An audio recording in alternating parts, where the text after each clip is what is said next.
So this last week was one of those extremely eventful weeks. Think Blessed Geza. That has to be the big story of the week. The rebel in camo coming out and saying, let's have a showdown scheduled for March 31. The government fights different sock puppets and sock accounts, and the minister, initially they swear at him, they say he's a non-entity, but the statement that comes out is scathing. You get the feeling that somebody's worried, aren't they? This is not a small issue the way that you guys want us to believe.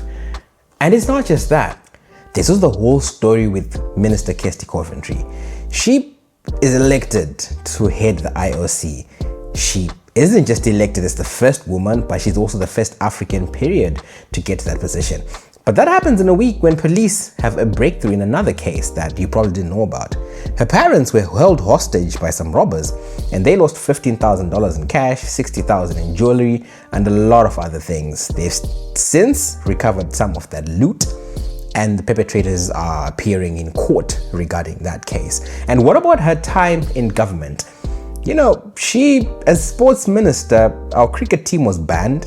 Our national team, the soccer one, started playing games away from home. It's become like a staple. So you'd say her time in government is a little bit underwhelming. Not just that, then there's the whole story with Wicknell. He's a moving billboard for come rob me, from displaying obscene amounts of cash, throwing lavish events. He got robbed military style by men and guns. Those guys, they have now been arrested. And surprise, surprise, one of them is a cop.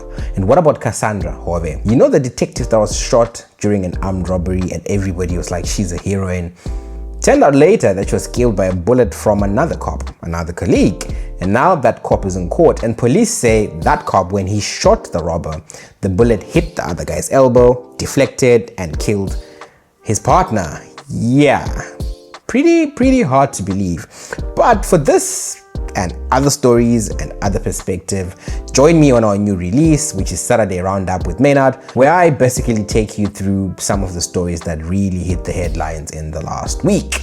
So head over to our YouTube and watch our latest video, Saturday Roundup with me, Maynard. Cheers.